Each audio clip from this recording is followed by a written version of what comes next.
Bonsoir à toutes et à tous, bienvenue dans Guinée Info Première de ce jeudi 21 novembre 2024. Au sommaire, le service mondial de la paix renforce les capacités opérationnelles de 810 jeunes entrepreneurs. C'était lors d'une session de formation sur le thème Ensemble pour la paix et le développement durable en Guinée. Et puis, comment développer l'agriculture écologique à Kouroussa? La question mobilise depuis plus d'une semaine une centaine d'exploitants agricoles. Ils apprennent la fabrication et l'utilisation du compost.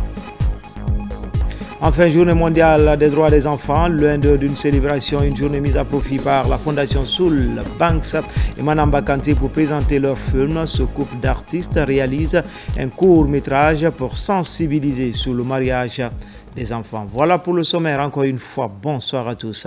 Le service mondial de la paix renforce les capacités opérationnelles de 810 jeunes entrepreneurs. C'était lors d'une session de formation sur le thème Ensemble pour la paix et le développement durable en Guinée. L'idée d'accompagner ces petites entreprises dans le montage et le financement des projets. Mikini Moussa Kamara, Guinée Yansane.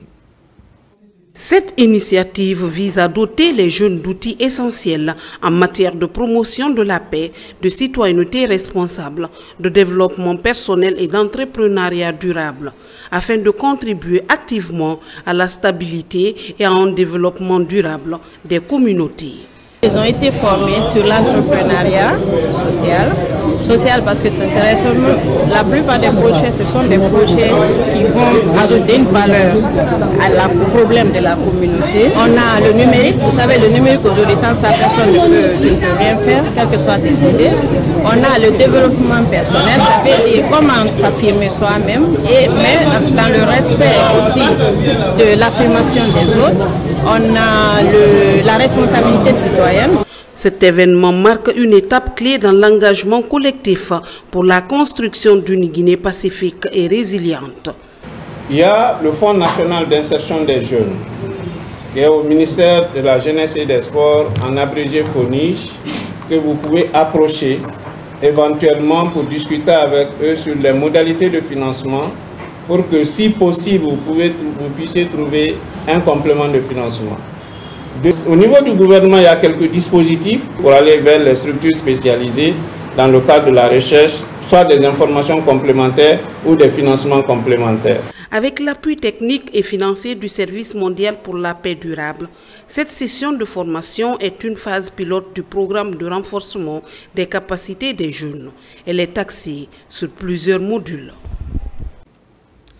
Les autorités militaires au chevet des anciens combattants, ce après la célébration de l'armistice qui marque la fin de la Première Guerre mondiale, initiative présidentielle pour remonter le moral des pionniers de l'armée guinéenne déjà à la retraite. Cette action va toucher toutes les structures sanitaires du pays. Caporal Mabinti Keita est la correspondante de la presse militaire.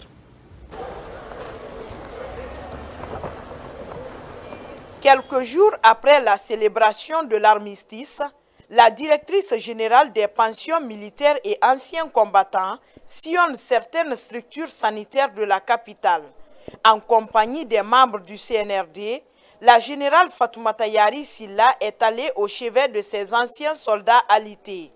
En toile de fond, s'enquérir de l'évolution de leur état de santé après de loyaux services rendus à la nation. Nous qui sommes actifs aujourd'hui, nous ne serons pas abandonnés quand nous serons à la retraite, car nous voyons les preuves. Nous souhaitons que l'esprit de solidarité, le soutien que le général président Mamadi Doumbouya est en train de mettre, que cela continue. Du centre médico-chirurgical du BSC, en passant par l'hôpital sino-guinéen, les centres hospitalo-universitaires de Donka et Ignasdine, le BICC, jusqu'à l'hôpital militaire du BQG, partout, la générale Fatoumata Yari Silla a transmis les salutations du président de la République à ses vaillants guerriers, tout en leur réitérant son engagement à valoriser ces pionniers de l'armée guinéenne. Le président de la République nous a mandaté au chevet des anciens combattants alités dans les différents hôpitaux. Et ça, comme l'a dit, de rendre un hommage vibrant aux anciens combattants, C'est cet hommage-là qui continue et qu'il y a eu levée de fonds qui a été mis à la disposition de ces anciens combattants. J'en suis très fière et très réconfortée pour cette reconnaissance. Au cours de cette visite, des enveloppes symboliques ont été remises aux patients. Avec les larmes aux yeux, ces bénéficiaires saluent l'initiative de la direction des pensions militaires et anciens combattants et à travers elle, le chef suprême des armées. Je remercie le président de la République de Guinée, le général Doumbouya, que Dieu continue à le permettre d'accomplir la mission en République de Guinée. Je le remercie très bien au nom de l'ensemble. Depuis que j'ai intégré l'armée guinéenne, je n'avais vu et entendu une telle action. Si Dieu fait que cela m'arrive aujourd'hui, sous le règne de Doumbouya, je prie pour que Dieu le garde dans son pouvoir. Si hier les anciens combattants étaient relayés au second plan, depuis l'avènement du CNRD au pouvoir, ils occupent une place importante dans notre société. C'est pourquoi ils étaient à l'honneur lors de la célébration du 1er novembre dernier, date anniversaire de la création de l'armée guinéenne.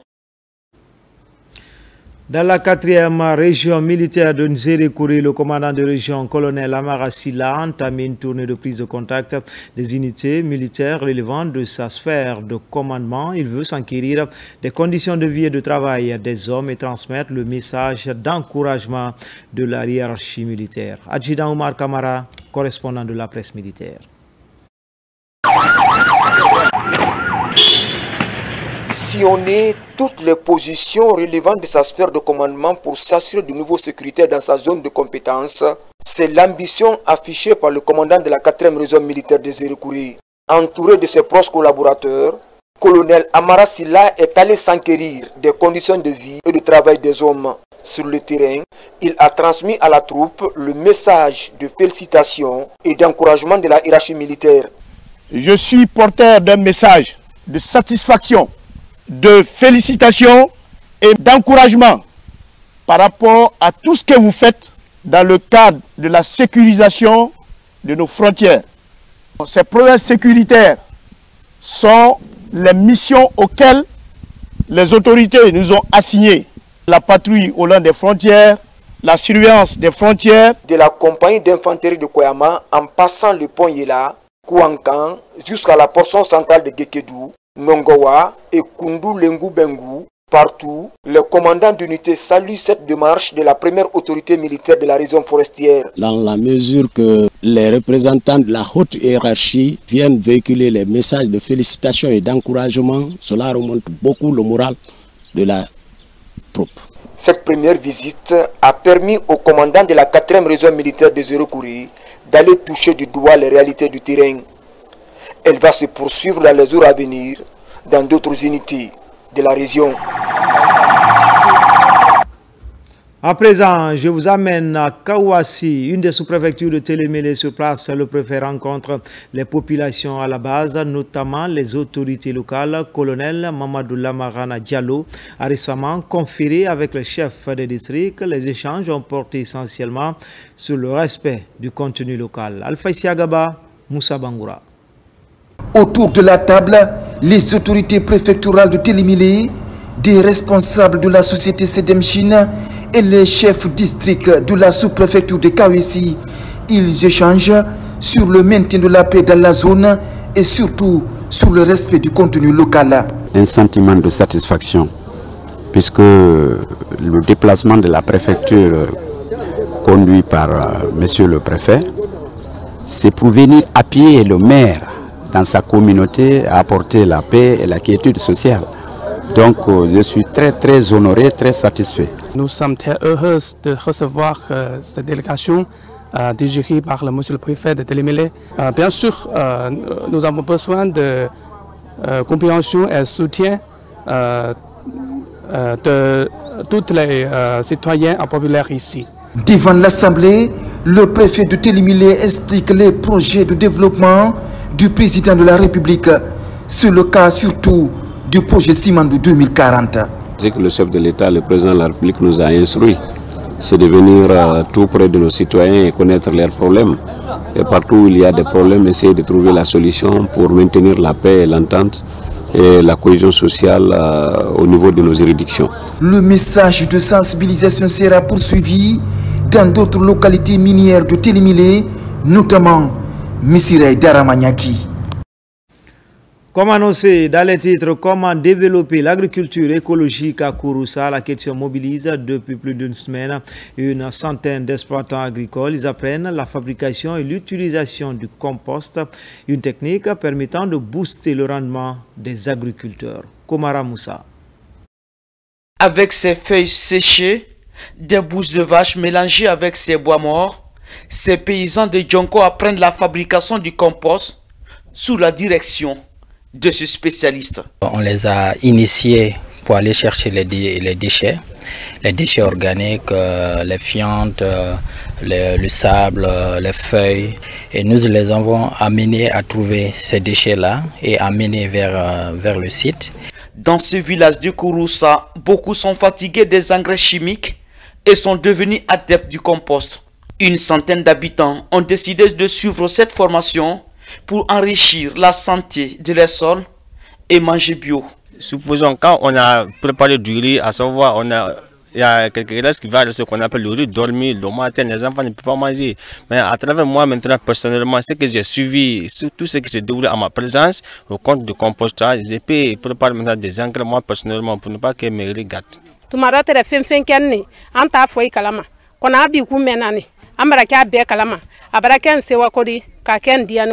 À Djonko, cette formation est une première. À l'origine de l'initiative, le ministère de l'enseignement technique, de la formation professionnelle et de l'emploi. Quand les milieux sont reculés, on n'a pas l'assurance que les choses se passent comme ça se doit.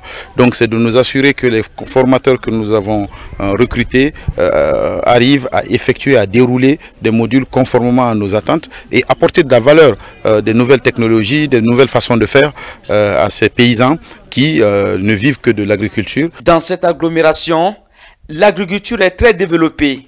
La maîtrise du compostage devrait permettre aux exploitants agricoles d'augmenter leur rendement et de mieux fertiliser leurs sols pour de longue durée. Dans l'actualité sociale, au-delà des revendications, le mouvement syndical se veut une force de proposition aux côtés de l'État. Conakry, un forum est organisé en vue d'élargir l'assurance maladie aux travailleurs du secteur informel. Le ministère du Travail et de la Fonction publique appuie le processus. Tchernosman Diallo. Ces 3 dernières années, de nombreux acquis ont été obtenus dans le cadre de la protection sociale des travailleurs en Guinée. À travers ce forum, le mouvement syndical guinéen explique notamment son attachement à la question de l'assurance maladie et mène des réflexions pour l'étendre aux acteurs de l'économie informelle. Organisé par le comité d'analyse et de recherche syndicale de Guinée, ce forum intervient dans le cadre d'un projet sous-régional qui soutient l'action syndicale en matière économique et sociale afin de favoriser un travail décent en Afrique de l'Ouest. Nous sommes à la 3e phase de ce projet, 2021-2024. Nous avons travaillé courant cette période sur 3 priorités de recherche, notamment l'extension de l'assurance maladie aux acteurs de l'économie informelle, la problématique de la cherté des vies et les questions de gouvernance budgétaire. Ces 3 études de recherche sont validées aujourd'hui, sont en train d'être vulgarisées, afin de discuter, d'échanger et avoir des approches de solutions idoines à ces différentes problématiques. Nous parlons de l'extension de la couverture maladie des acteurs de l'économie informelle. Donc, nous sommes aujourd'hui fiers des membres du CARES qui ont fait des études, qui ont fait des recherches qui ont porté dans notre pays. Parmi les recherches de ce comité qui ont porté figure la concrétisation de la CNPS. Le ministère du Travail et de la Fonction publique apporte tout son soutien à ce forum. Dans notre pays, presque 80% de la population active évolue dans le secteur qu'on appelle secteur informel. Et ces travailleurs-là sont exposés à des risques. Et donc, mener des études, prendre des actions pour leur assurer une couverture sociale va les soulager et permettra de préserver des ménages. À ce forum, le mouvement syndical a aussi mené un plaidoyer pour la pérennisation du CARES, le comité d'analyse et de recherche syndicale de Guinée, qui, avec la fin du projet sous-régional après 10 ans d'activité, se trouve désormais à la croisée des chemins.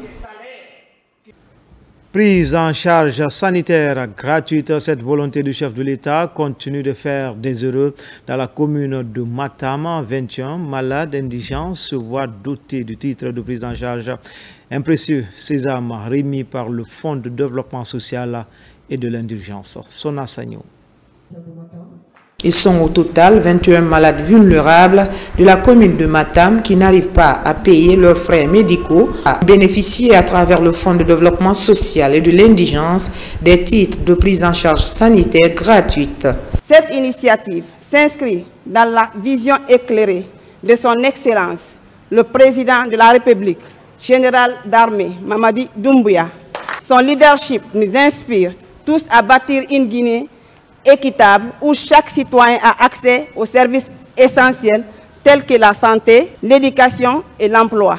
La remise de ces titres de prise en charge incarne une promesse, certes de redonner espoir. Au nom de la population de Matam, nous disons merci à la Direction générale du Fonds de développement social et de l'indigence pour cette série de prises en charge des malades indigents. Cette cérémonie de remise de titres prise en charge sanitaire est l'illustration éloquente de la volonté du président de la République. Merci d'instaurer une couverture sociale inclusive des indigents de notre pays.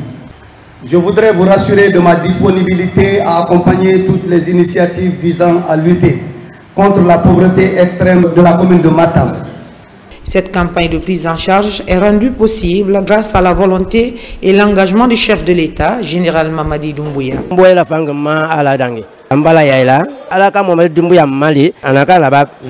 Je suis vraiment malade. Aujourd'hui, grâce au président Mamadi Doumbouya, je suis prise en charge. Que Dieu le protège.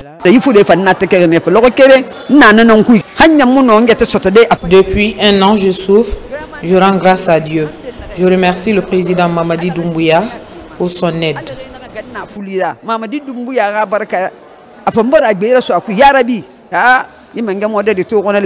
J'ai un sentiment de joie et de fierté parce que cela vraiment nous prouve que vraiment nous sommes sur la lancée de la refondation. Donc vraiment je suis très content, très fier de tout acte que le président de la République, Mamadi Doumbouya, est en train de poser. Ces soutiens permettent aux malades dans le besoin de recouvrer la santé, mais aussi d'améliorer leurs conditions de vie. Ce 20 novembre, le monde a célébré la journée dédiée aux droits des enfants. La Guinée n'est pas en reste. D'ailleurs, c'est l'un des tout premiers pays à ratifier la convention y afférente depuis 1990. Des efforts sont consentis dans le domaine de l'éducation, de qualité, de la santé pour tous les enfants. Mohamed De Camara revient sur la portée de cette journée.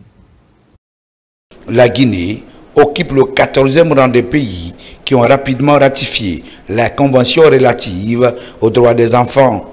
C'est un engagement auquel le gouvernement guinéen a souscrit en 1990. Depuis cette date, la promesse est tenue par les autorités du pays au respect des droits notamment liés à une éducation de qualité, la santé pour tous les enfants et autres.